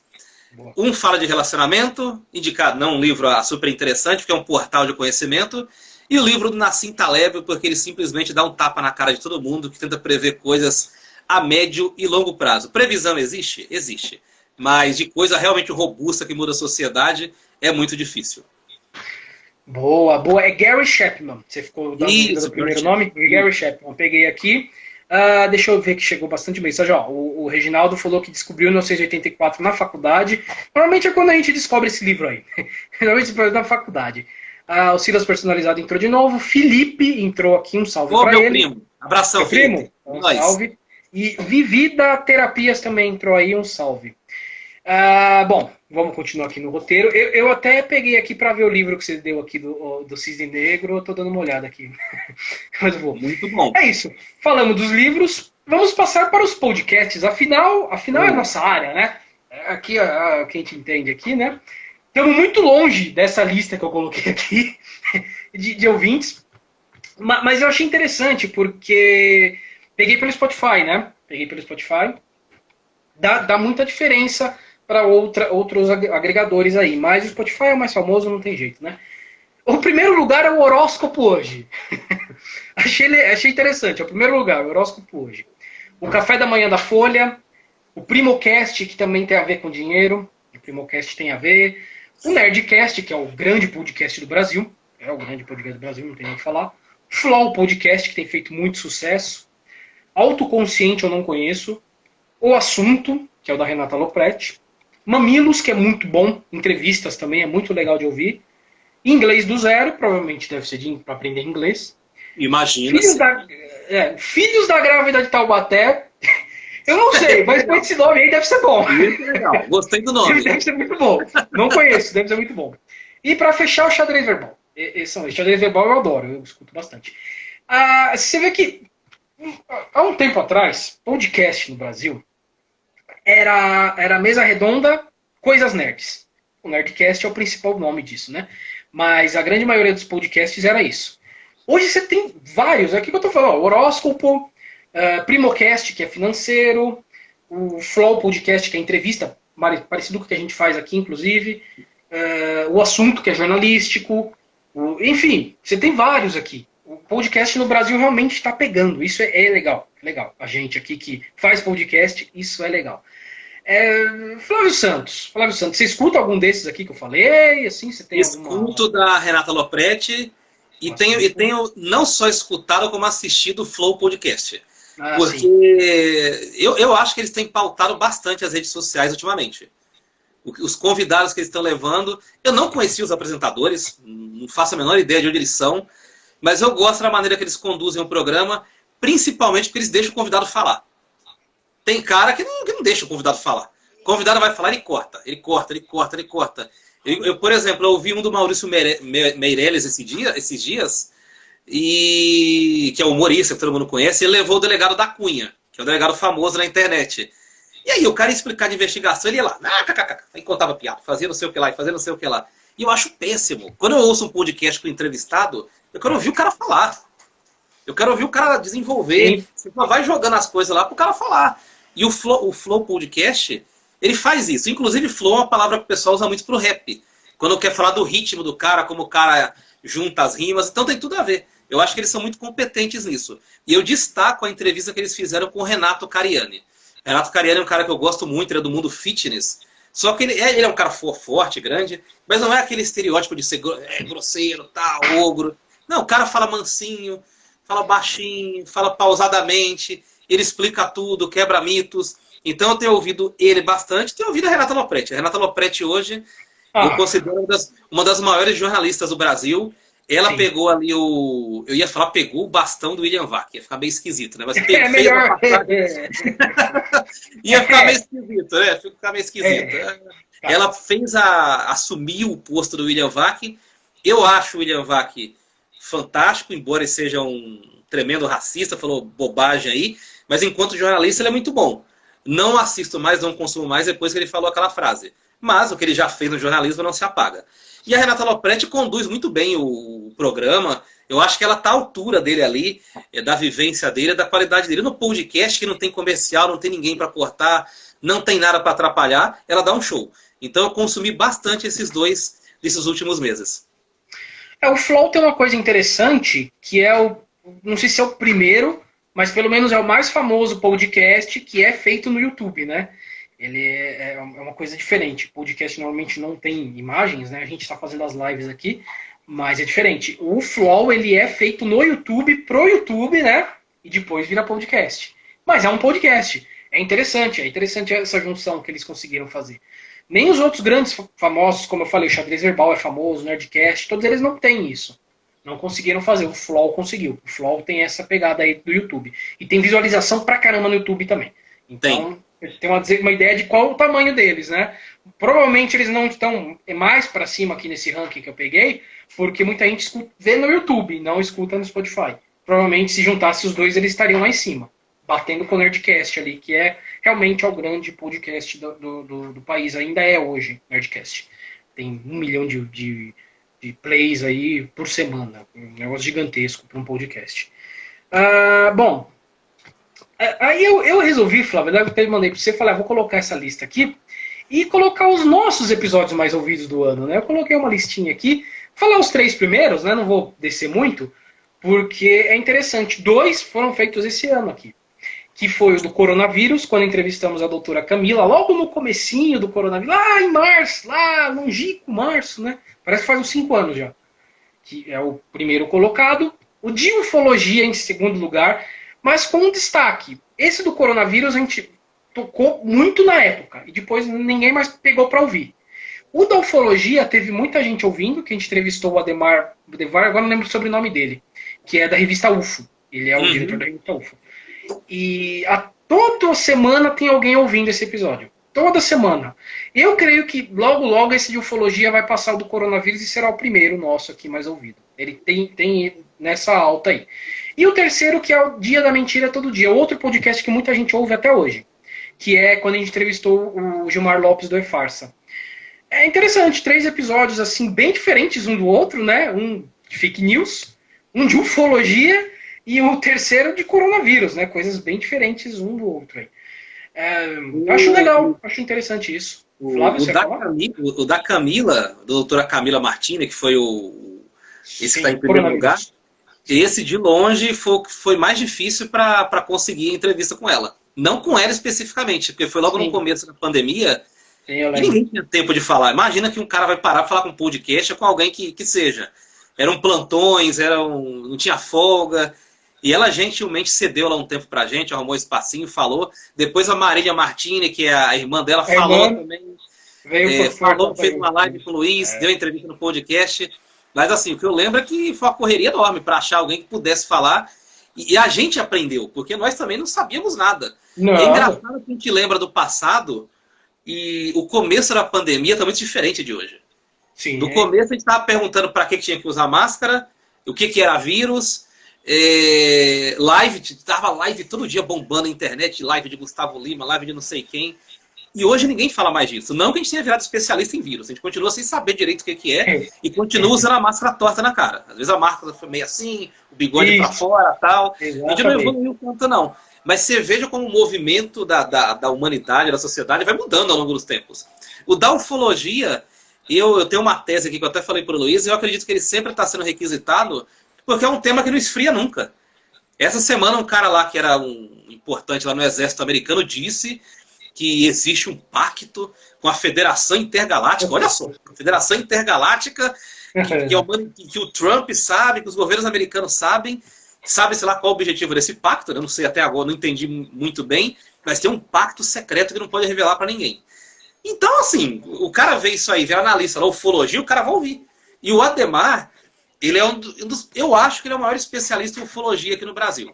Provavelmente. Ele é editor da revista UFO, é um cara sério, é um cara que pesquisa e é um cara que entende do assunto. Você ouve ele falar, dá a impressão que o ET vai chegar na sua porta aqui agora. Porque dá vontade de fazer amizade com o ET, porque ele fala de uma maneira tão envolvente, tão clara, que você parece que está íntimo do extraterrestre. Você não acha uma coisa de outro mundo, uma coisa misteriosa.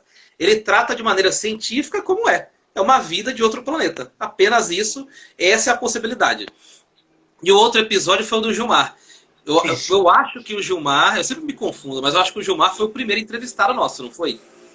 Não, entrevistado a gente teve a psicóloga Paula. Isso, a Paula. O de Suzano, no caso de Suzano. Foi a primeira entrevistada. Ele foi o segundo. E o Gilmar é um cara que dá para entrevistar toda semana. Daria para ter um quadro fixo. Totalmente. Porque sempre tem fake news. Inclusive, eu indico vocês seguirem ele no Facebook, porque ele sempre coloca coisas engraçadas e inteligentes. Se tem um cara que gera conteúdo legal, é o Gilmar Lopes. Ele é muito engraçado. Ele é muito legal. Ele posta vídeo na academia, posta fazendo bobagem. É muito engraçado, cara. Se tem alguém que é útil para a sociedade e é divertido, é o Gilmar Lopes. Sim, sim. A Marina falou que gosta do podcast Filhos da Grávida de Taubaté. Com esse nome deve ser muito bom. Eu vou até procurar para ouvir depois. A Gislene entrou, um salve. E aqui, Diego Santos, olha lá. Foi só liderar um campeonato, como São Paulo tocar as camisas. Se um dia for campeão, vira feriado. Torço por isso. Torço por isso. Diego, que vira um feriado. Olha, precisamos.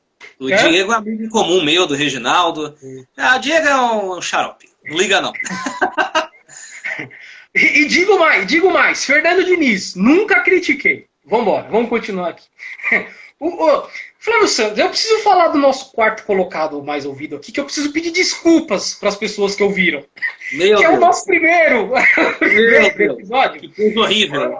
Ele está em quarto lugar aqui. Desarmamento e tiroteio. O tema é muito bom, o conteúdo está muito bom, mas o som está horrível.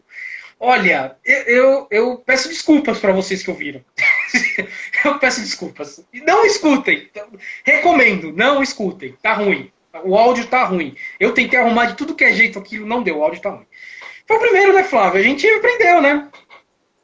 A gente não chegou no alto nível ainda, mas não. aquele lá é uma coisa medonha.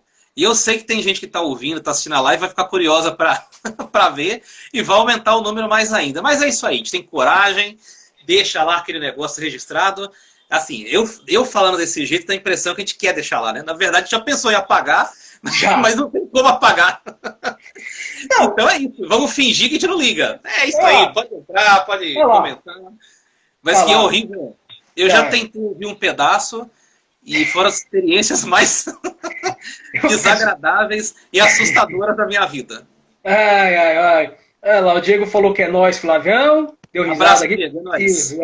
Abraço. E o Luiz Fidelis entrou também. Um salve pro Luiz Fidelis, também foi entrevistado nosso aqui já 2 vezes. Flávio Santos. Falamos de podcast, falamos do YouTube, falamos de coisa aqui. E você colocou os grandes influenciadores do Brasil aqui também, né? Eu achei interessante um dos nomes aqui, que é o Eric Jacan. O Eric Jacan é um influenciador, Flávio? É um influenciador hoje nas redes sociais, no YouTube. Eu maratonei durante a pandemia o Pesadelo na Cozinha, o programa dele na Band, que é o spin-off, assim. É o cara que brilha sozinho ali nas telas da Band. E o programa é maravilhoso, porque o Jacan é aquele cara que é bravo e ao mesmo tempo é carismático. Ele briga com você e você acha legal, sabe? Aquela coisa paternal. E esse é o segredo dele. Hoje ele tem mostrado bastante a família nas redes sociais e ele é um influenciador de gastronomia. Eu não sabia que existia esse ramo. Eu fui pesquisar, tava lá, influenciador de gastronomia. Aí tem lá todo um segmento com os caras bombando, ele, o Fogaça, a Paola, por causa do Masterchef, claro, né? Mas tem muitos outros que bombam em rede social. E o Jacan, os caras mais acessados hoje no YouTube. E assim, ele começou postando comida, e ele posta qualquer besteira hoje, dançando de roupa indiana, com óculos escuros, passeando no quadriciclo com o filho. Tudo que ele faz hoje bomba. Bomba graças ao Pesadelo na Cozinha, ao Masterchef, e graças ao carisma dele. É um cara muito legal de assistir. Eu adoro o Pesadelo na Cozinha, eu adoro o sotaque dele. Ele chega na cozinha, dá um murro e fala: isso tá um merda, tá um drogo. É legal pra caramba. O pessoal adora isso, o pessoal pira. E essa é uma das razões do Eric Jacan bombar nas redes sociais. Interessante, nunca imaginei. Eu realmente nunca imaginei o Eric Jacan virar um influenciador. Que interessante. O pessoal do Masterchef acabou virando. Você fala muito dos memes, né? E o Masterchef, ele proporciona muitos memes, hein? É um programa que proporciona muitos memes. Rende muito meme, rende... O Pesadelo na Cozinha também rende. Teve um episódio no restaurante chamado Pé de Fava, que fica em Guarulhos, que o cara desligou o freezer. E a cena em si é muito engraçada, porque chega um ajudante lá aleatório do restaurante, que não apareceu nenhum dia para trabalhar, e é o Edmilson, né? O Edmilson chega lá carregando uma caixa. Aí o Jacan, quem é você? O seu Edmilson, trabalha aqui. Aí o freezer. A gente desliga à noite aí para economizar energia. Que é uma coisa, olha, uma coisa genial. Coisa fantástica, maravilhosa. Então não bombar na internet. Olha. Você colocou aqui o Felipe Neto. O Felipe Neto é um influenciador clássico, né? É um influenciador clássico, né? Eu falei do Pé de Fava, ele é favas contadas nessa aí. Felipe Neto, essa semana, ele fez uma live que ele ultrapassou canais de televisão. Sim. Ele é um mega influenciador, odiado por bolsonaristas, por gente mais radical da extrema-direita. Mas ele é um cara que começou a roer o osso lá em 2012, 2013. Ele, o Whindersson. É assim, é até legal falar disso pra molecada, porque eu tenho muito amigo meu assim que tem filho, e a molecada compra um iPhone aí parcelado, pede pro pai comprar, pega um tripé caro e vai fazer live, vai fazer conteúdo pro YouTube e acha que vai bombar de um dia pro outro. Isso é raro, gente. Se você pegar os vídeos do Whindersson em 2012, 2013, era ele de shorts, de chinelo, de havaiana, fazendo palhaçada na frente da câmera. O Felipe Neto também era assim. Esses caras, eles começaram roendo o osso lá atrás. Não existe sucesso a longo prazo, sólido, a curto prazo. O que pode ter uma explosãozinha aí, você virar um meme, virar um cara famoso aí por um mês e depois sumir. Gente como o Felipe Neto trabalha muito, tem empresa, investe, tem um CNPJ pesadíssimo, tem assessor, e por isso que eles fazem tanto sucesso. Sim, sim. Você falou que o pessoal da direita, Bolsonaro não gosta dele. A esquerda também não é muito fã do Felipe Neto, não. Ele tem entrado mais de cabeça na política, né? E isso mexe com algumas pessoas que não gostam que gente diferente entre nesse meio, né? Acha que tem que ser tudo aquilo lá. Se você é de esquerda, você tem que viver a política. Se você é de direita, tem que seguir aquela coisa, né? Então, eles não aceitam muito bem. Mas, assim, Felipe Neto, eu vou te ser bem sincero, eu sou muito pouco influenciado pelos influenciadores. Meus influenciadores mais são do podcast, né? Eu escuto bastante podcast, então tem outras pessoas que eu escuto que não são os grandes, são tão famosos assim. Mas esses famosos que você colocou aqui, realmente eu pouco conheço. Você falou do Whindersson Nunes também, que também foi no vácuo do Felipe Neto, né? O Felipe Neto abriu portas e o Whindersson Nunes foi no vácuo. Tanto que hoje ele é tão famoso quanto o Felipe Neto, se não for mais. Se não tiver mais visualizações hoje do que o próprio Felipe Neto. Mas uma coisa me chamou... Desculpa, pode falar, Flávio? Não, pode falar, conclua. Não, uma coisa me chamou a atenção hoje, essa notícia, né? Que o Whindersson Nunes, com 25 anos de idade, tem treinado muito boxe, muito mesmo, vai fazer uma luta com o Popó de Freitas, que tem 45 anos. Isso me deixa assim, eu falei, nossa, mas que coisa, né? Aí eu fui procurar um pouco o histórico do Whindersson Nunes, ver alguma coisa. O cara treina pra caramba, velho. Eu não sabia. O Whindersson Nunes é um boxeador de bom nível. Né? Não sabia. Não sabia. Treina muito sério. O Whindersson, como é um cara antenado, ele tá entrando numa coisa que já existe nos Estados Unidos, que são youtubers, influenciadores, enfrentarem outros atletas, né? Enfrentarem caras profissionais mesmo. Teve um lá que iria influenciar o Floyd Mayweather, enfrentar ele, e seria morto, né, no ringue. Fatalmente seria morto, e ele não aceitou, evidentemente, né? Que ia morrer porque isso aí é top e tá no auge ainda. Mas é uma tendência que está acontecendo. Ele é um cara que é antenado nessas coisas. E assim, o Whindersson, pra você ver como esses caras ganham dinheiro. O Whindersson, ele foi traído pela mulher, todo mundo acompanhou aí o caso esqueci o nome do rapaz. A ex é a Luísa Sonza, né? Luísa Sonza. O Luísa Sonza e o nome do rapaz. O Vitão. O Vitão. Vou procurar. Vitão, isso. Vitão. Então, você veja, os caras são traídos e ganham dinheiro. Você vê como repercute ainda, os caras ganham dinheiro até nisso. Assim, eu consumo muito pouco conteúdo de influenciador de internet. Eu prefiro consumir livro, consumir podcast, enfim. Mas eu gosto desses caras enquanto fenômenos de comunicação. Tem muita gente na área do jornalismo, de comunicação em geral, que que torce o nariz para esses caras. E para mim, esses caras são ótimos comunicadores. O fato da gente não gostar, do pessoal da minha geração não gostar, não significa que eles sejam ruins. Porque aí entra aquele saudosismo tosco, aquela coisa que antigamente era tudo melhor, era tudo legal, sendo que as pessoas morriam com 60 anos e tinham varíola, sarampo e catapora, 3 vezes por ano. Então você vê como antigamente era legal, né? Mas enfim, aí entra aquele saudosismo que nada presta do atual e só o antigo prestava. Não, esses caras estão fazendo história. E eu tenho certeza que quem estudar comunicação daqui a algumas décadas vai estudar esses caras nos livros. Eles vão deixar um legado aí. Então, dos 3 aí, o único que eu acompanho mesmo é o Eric Jacan, mas eu acompanho só o Pesadelo na Cozinha, que eu maratonei. Alguma coisa do Masterchef, porque eu gosto de cozinha, de cozinhar, enfim. Mas, assim, influenciador mesmo, eu não acompanho nenhum, para falar a verdade. Desses de internet. Não tem nenhum, assim. A Natália Arcuri, eu vejo alguma coisa dela ou outra, mas acompanhar mesmo eu não acompanho. A gente é velho, Flávio.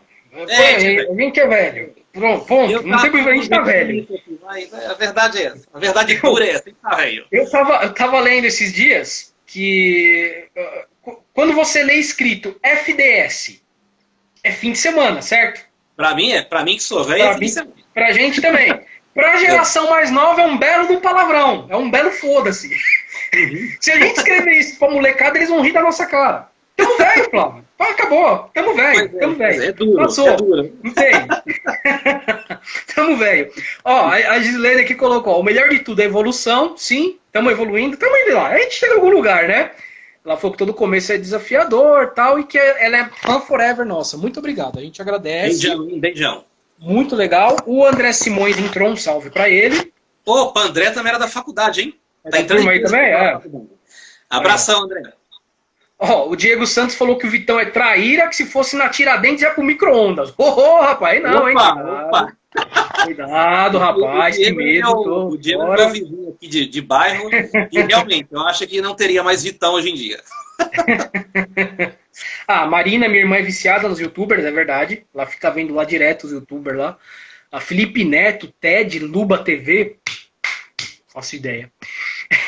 O Leão Início eu conheço. Leão Início sim, porque já são mais, né? Não sei o quê. E ainda o Diego falou aqui, Negão da BL é bom, Flávio, acompanha ele. Negão da BL, não sei quem é.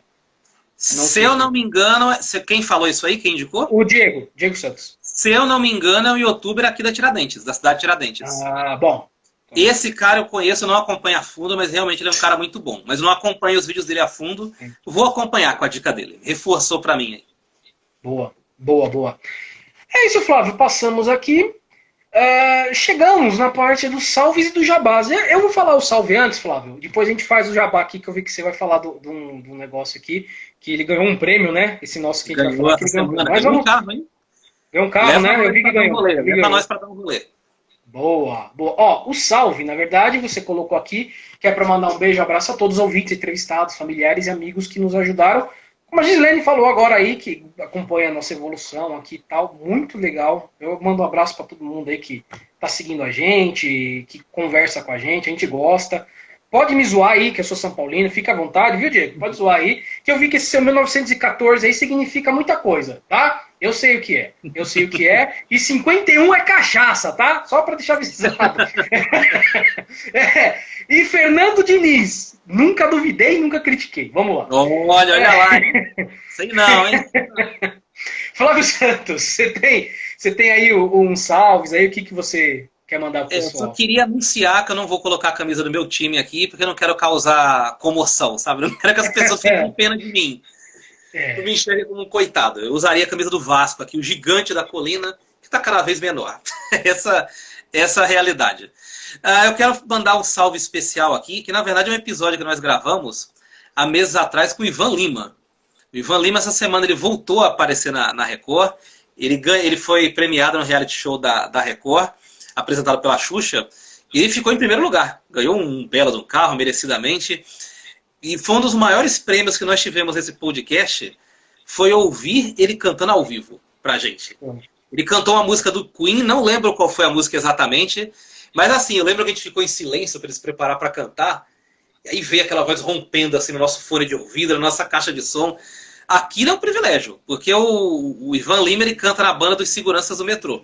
Eles fazem shows gratuitos nas estações de metrô, e os shows são concorridíssimos. Se você for assistir um show lá na Sé, no Brás, em qualquer lugar, o pessoal fica ali gritando, histérico, cantando junto, o repertório deles é espetacular, e a gente teve o privilégio de fazer uma entrevista com o cara, ele parou para atender a gente e cantou lá.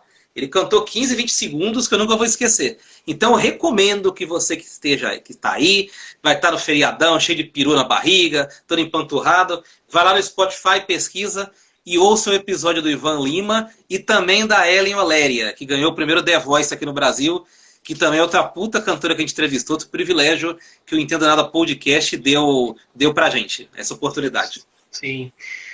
De convidados, cara, eu acho que todos que a gente entrevistou aqui, a gente teve privilégio, cara.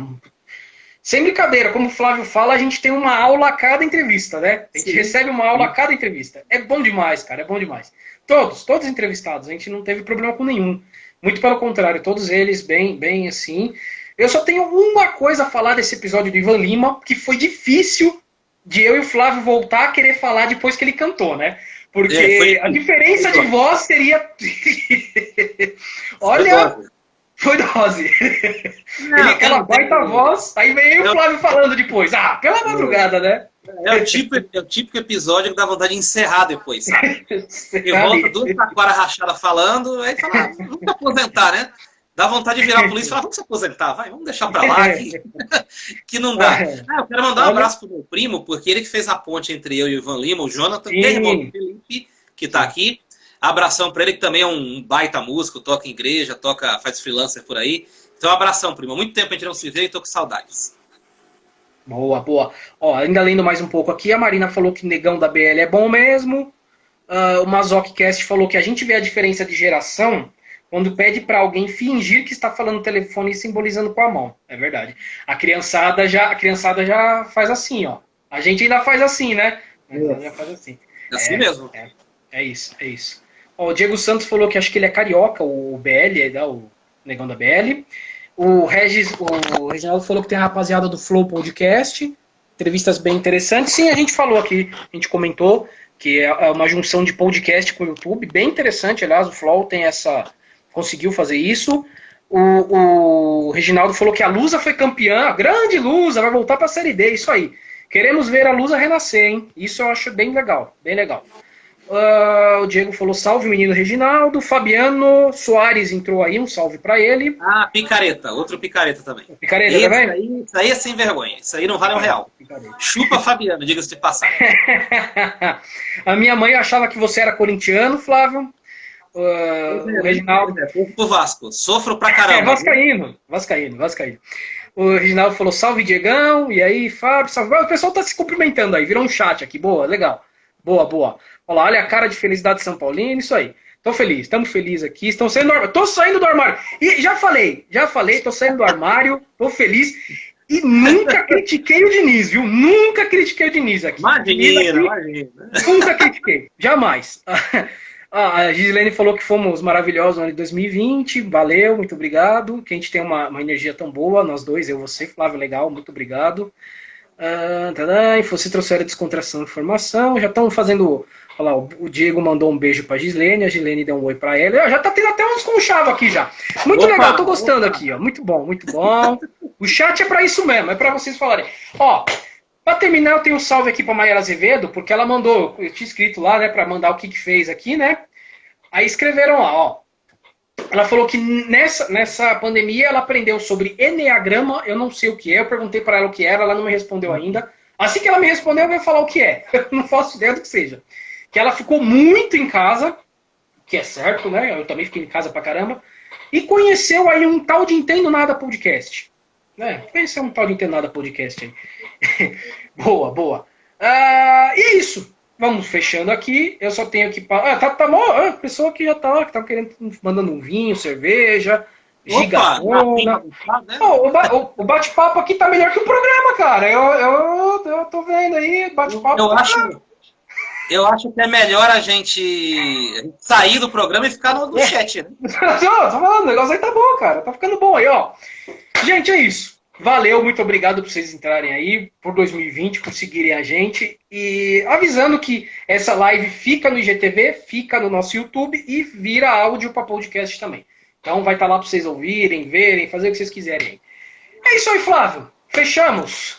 Estamos os estertores encerrando, fechando as cortinas, como diria Fiore Gilhote. E para fechar com chave de ouro, a tônica do ano. Tá passando mais uma moto barulhenta aqui, para fazer uma última homenagem. Que maravilha. E eu queria agradecer a vocês que nos acompanharam nessa live ao longo do ano, que mandaram mensagem, mandaram sugestões. Inclusive, esse ano foi a primeira vez que nossos ouvintes viraram pauteiros da gente. Teve gente que... A sugestão do episódio de psicopatia foi de ouvinte. Não lembro se foi da Maiara, não lembro de quem que foi. Então eu quero agradecer a cada um de vocês. A gente está encerrando o ano com a sensação de dever cumprido, felizes pra caramba. E... então... Pode continuar aí. Deixa eu dar um jeito aqui. As motos aí estão fechando o programa pela gente. Ó. Voltei. Falou que vai convidar todo mundo aí para um churras. Tô dentro. Quero ir. Assim que a pandemia passar, churras eu vou. Pode crer que eu vou. Aliás, no próximo Natal, vocês podem dar presentes pra gente. Estamos receptivos.